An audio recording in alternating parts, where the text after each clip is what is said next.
तुषारहार धवला या शुभ्रवस्त्रावृता या वीणावरदण्डमण्डितकरा या श्वेतपद्मासना या ब्रह्माच्युतशङ्करप्रभृतिवीरदेवै सदा वन्दिता सा मां पातु मीरा भगवती निःशेषजाड्यापहा।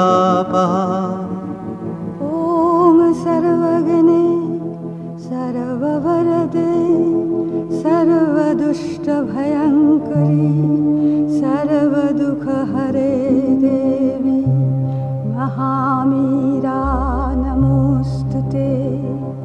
सिद्धिबुद्धिप्रदे देवी भुक्तिमुक्तिप्रदायिनी मन्त्रमूर्ते सदा देवी महामीरा नमोऽस्तुते। आद्यन्तरहिते देवी आद्यशक्ते महेश्वरी योगदे योगसम्भुते महामीरा नमोऽस्तुते महामीरा नमोऽस्तुते।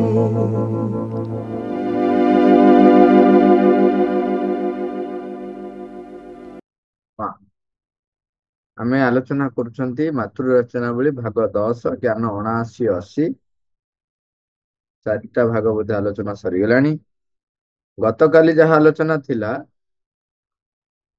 तार सारांश एभली जे मु निजे किछि आरंभ न करी परम प्रभु पाखरे मां को पाखरे निजको समय पूर्ण भावे देइदबा तांकू कार्य करने को पूर्णतः छाड़ीदवा।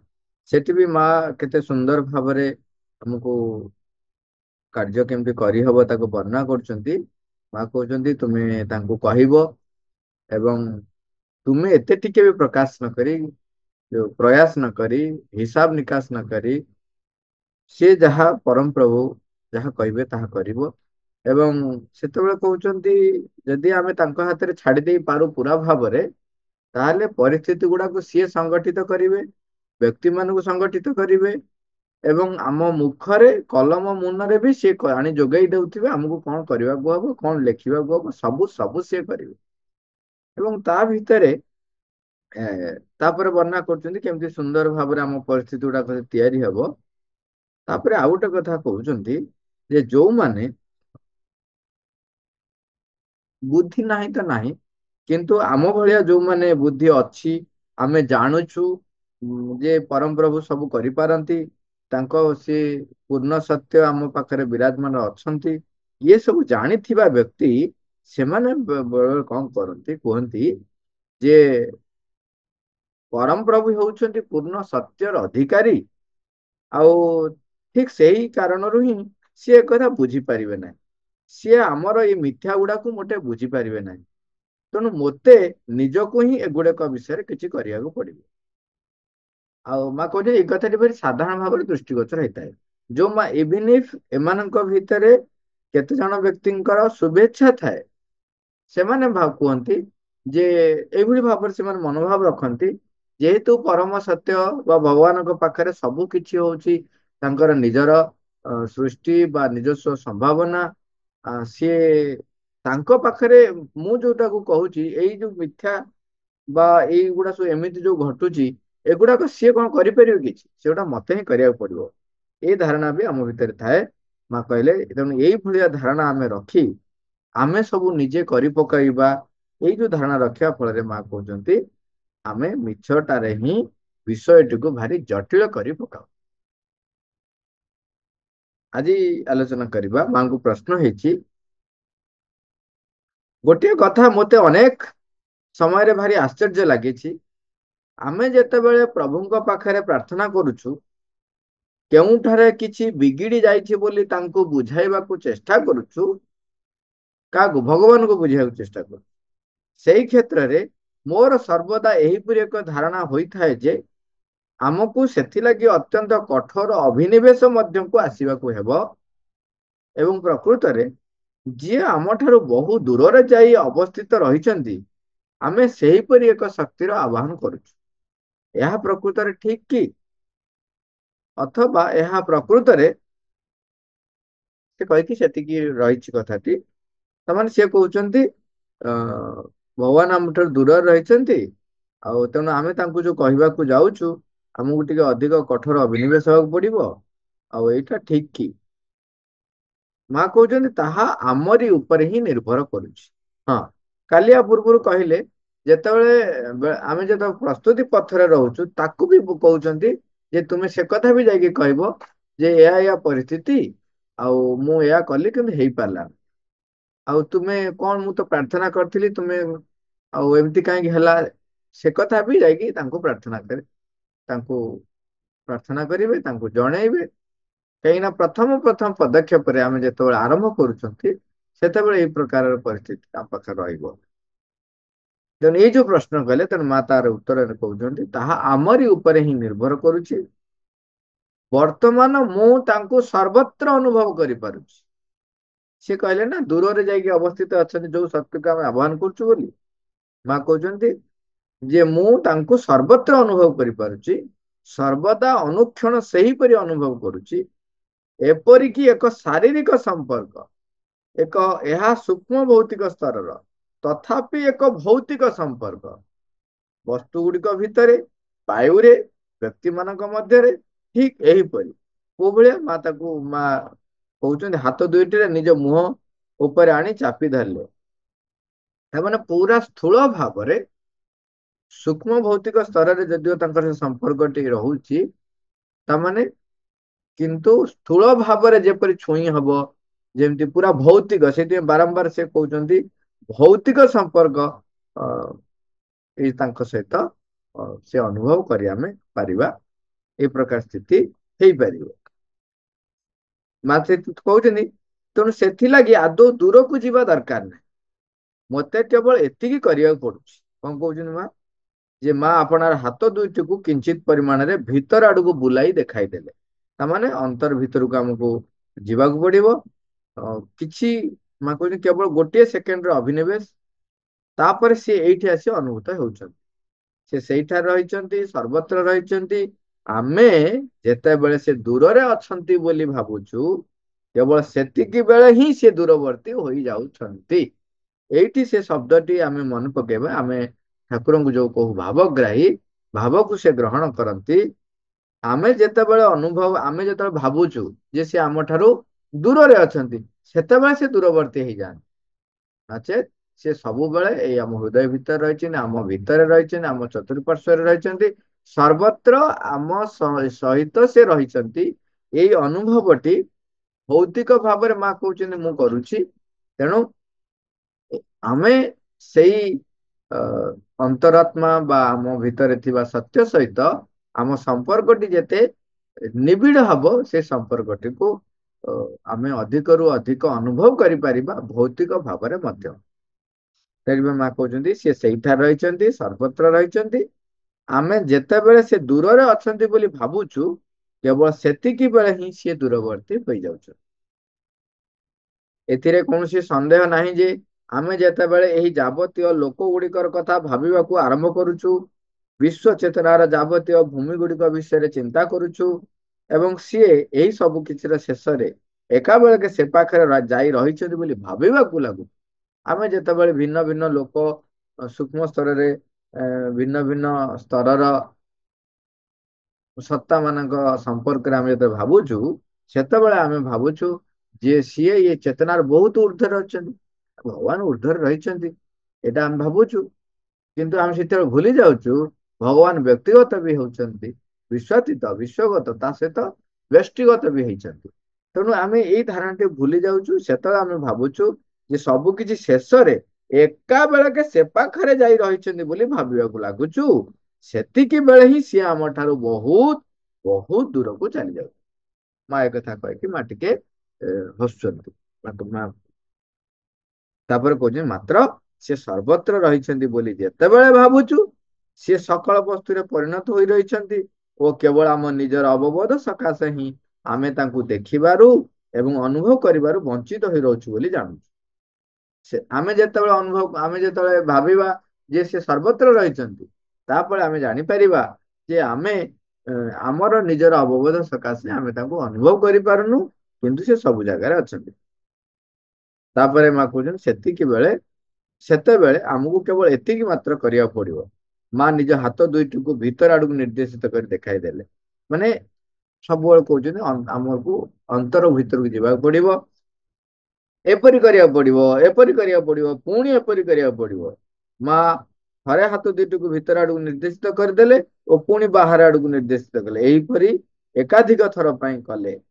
ମାନେ ଏମିତି ମା କହୁଛି, ଏଠି ଭିତରକୁ ଗଲେ ପୁଣି କହୁଛି ସବୁବେଳେ ଭିତରକୁ ଭିତରକୁ, ଏମିତି ଏମିତି କହୁଥିବେ ବାହାରକୁ। ତାମାନେ ବାରମ୍ବାର ମା କହୁଛନ୍ତି ଆମକୁ ଏଇଠି ଏଇଠି, ତାମାନେ ଅନ୍ତରରେ ଆମର ଅନ୍ତରାତ୍ମା ବା ଆମ ଭିତରେ ଆମର ଯୋଉ ସତ୍ୟ ରହିଛି, ନିରନ୍ତର ସତ୍ୟର ଯୋଉ ଉପସ୍ଥିତି ରହିଛନ୍ତି, ତାଙ୍କ ସକାଶେ ବା ତାଙ୍କ ସହିତ ଆମର ସମ୍ପର୍କ ଅଧିକରୁ ଅଧିକ ନିବିଡ଼ କରିବାକୁ ପଡିବ। ତାପରେ କହୁଛନ୍ତି ତାହା ଅତ୍ୟନ୍ତ ମୂର୍ତ୍ତ ହୋଇ ଆସିବ।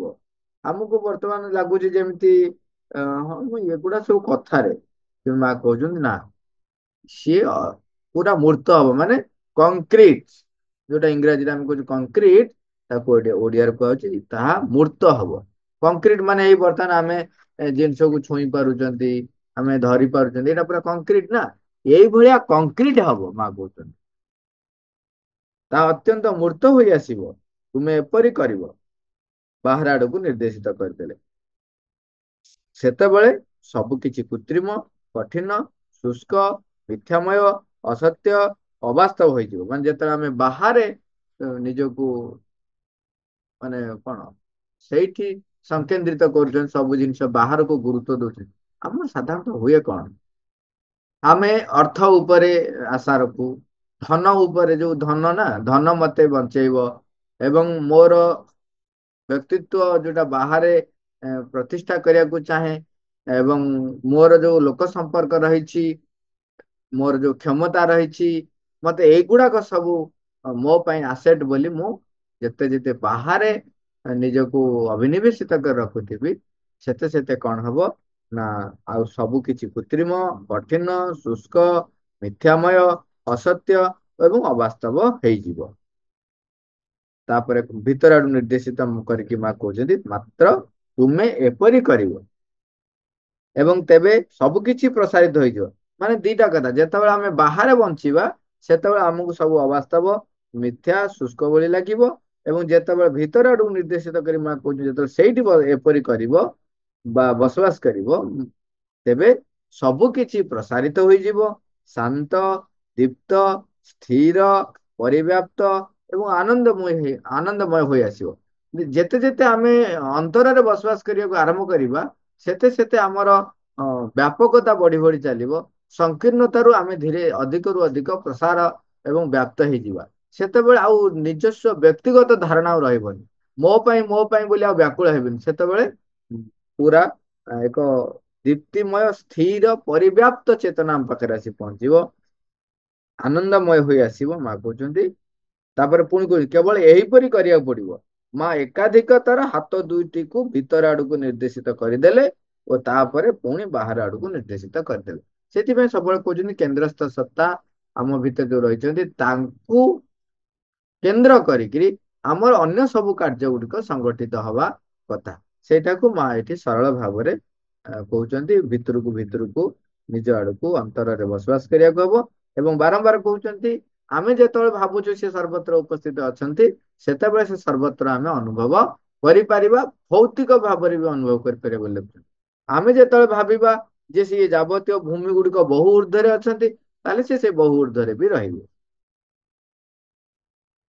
ଏପରି କିପରି ହେଲା, ଏକଥା କେଉଁଠାରେ ଘଟିଲା, ସେଇ କଥାକୁ ବର୍ଣ୍ଣନା କରି କହିହେବ ନାହିଁ।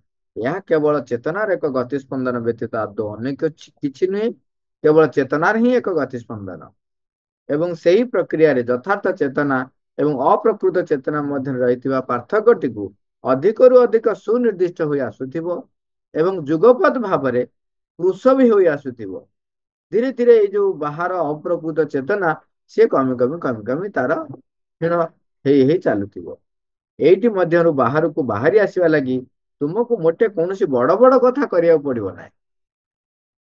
ତାହା ପୂର୍ବରୁ ଏପରି ଏକ ଅନୁଭବ ହେଉଥିବ ଯେ ସତେ ଯେପରି ଆମେ ଯେକୌଣସି ଏକ ବସ୍ତୁ ଭିତରେ ବନ୍ଦ ହୋଇ ରହିଛୁ ଏବଂ ସେଥିରୁ ବାହାରକୁ ବାହାରି ଆସିପାରିବାକୁ ହେଲେ କୌଣସି ବଡ଼ ଧରଣର ଅନ୍ତର୍ଗତିକରଣ, ଅଭିନିବେଶ ଓ ସମାବେଶନ ଆବଶ୍ୟକ ହେବ। ମାତ୍ର ବର୍ତ୍ତମାନ ତୁମେ ଯେପରି କୌଣସି ବସ୍ତୁକୁ ସ୍ୱୀକାର କରିନେଉଛ, ଠିକ ସେହିପରି ଏକ ଅନୁଭୂତି ହେବ। ମା ନିଜର ହାତ ଦେଇ ମୁହଁଟିକୁ ଘୋଡ଼ାଇ ରଖିଲେ। ଏପରି ଏକ କୃଶ ଓ କ୍ଷୁଦ୍ର ଖୋଳପା ପରି କଣ ଅନୁଭବ ହେବ, ଯାହାକି ଭାରି କଠିନ ହୋଇ ରହିଛି, ଭାରି କଠିନ ଅଥଚ ଭାରି ନମନୀୟ ହୋଇ ରହିଛି, ଅର୍ଥାତ୍ ଯାହାକୁ ପିଟି ନିଶ୍ଚୟ କୌଣସି ଆକାର ପ୍ରଦାନ କରାଯାଇପାରିବ। ଅତ୍ୟନ୍ତ ଅତ୍ୟନ୍ତ କଠିନ, ଅତ୍ୟନ୍ତ କୃଶ, ସତେ ଯେପରି ଉପରେ ଏକ ମୁଖା ପରି ହୋଇ ରହିଛି। ଏବଂ ତାପରେ ତୁମେ ଏହିପରି କରିବ, ମା ସଂକେତ ଦେଇ ଦେଖାଇଦେଲେ ଏବଂ ତାହା କୁଆଡ଼େ ଅନ୍ତରିତ ହୋଇଯିବ। ତେଣୁ ଯେତେବେଳେ ଆମେ ଅନ୍ତରରେ ବସବାସ କରିବା, ସେଇ ଯୋଉ କଠିନ ଆବରଣ, ସେଇ ଯୋଉ ଆମକୁ ଯେପରି ଗୋଟେ ଖୋଳପା ଭିତରେ ବନ୍ଦ କରି ରଖିଥିବ, ସେ କୁଆଡ଼େ ଉଭେଇଯିବ। ଯେଉଁ ସମୟରେ ସେଇ ମୁଖାଟି ବିଷୟରେ ସଚେତନ ହୋଇ ରହିବା ଲାଗି ଆଉ କୌଣସି ପ୍ରୟୋଜନ ହେବ ନାହିଁ, ସେଇ ସମୟଟି ମଧ୍ୟ ଆଗରୁ ବେଶ ଦୃଷ୍ଟିଗୋଚର ହେଇପାରିବ। ମାନେ ଆମେ ଅନୁଭବ କରିପାରିବା ଯେ କେତେବେଳେ ଏହା ଘଟିବ ବୋଲି। ତାହା ସେତେବେଳେ ଏତେ ବେଶୀ ପତଳା ହୋଇଯିବ ଯେ ତୁମେ ତାକୁ ଦେଖିପାରିବ, ଅନୁଭବ କରିପାରିବ, ତାହା ମଧ୍ୟ ଦେଇ କାର୍ଯ୍ୟ କରିପାରୁଥିବ, ମାତ୍ର ଆଉ ମୁଖାଟିକୁ ପରିଧାନ କରିବା ଲାଗି କୌଣସି ପ୍ରୟୋଜନ ନଥିବ। ସେଇ ପ୍ରକ୍ରିୟାଟି ବର୍ତ୍ତମାନ ଠିକ ଆରମ୍ଭ ହୋଇଛି। ଏତେ ସରଳ ଭାବରେ କହିଛନ୍ତି ଯେ ଆଉ ତାକୁ ଖାଲି ପଢିଦେଲେ ବି ଚଳିବ, ବର୍ଣ୍ଣନା କରିବା ଆବଶ୍ୟକ ନାହିଁ। ମାତ୍ର ସକଳ ବସ୍ତୁରେ ସେଇ ପରମ ଉପସ୍ଥିତିକୁ ଅନୁଭବ କରିବା, ଏହା ପ୍ରକୃତିରେ ଏକ ସ୍ପନ୍ଦନ ରୂପେ ସଂଗଠିତ ହୁଏ। ମାତ୍ର ଏପରି ଏକ ସ୍ପନ୍ଦନ ରୂପେ ସଂଗଠିତ ହୁଏ ଯାହା ଭିତରେ କି ସବୁ କିଛି ରହିଥାଏ। ସେହି ସ୍ପନ୍ଦନ ଭିତରେ ଗୋଟିଏ ପ୍ରକାରର ଅନନ୍ତ ଶକ୍ତିଶାଳୀତା, ଅନନ୍ତ ଆନନ୍ଦମୟତା, ଅନନ୍ତ ପ୍ରଶାନ୍ତି, ପରିବ୍ୟାପ୍ତି ବିଦ୍ୟମାନ ରହିଥାଏ।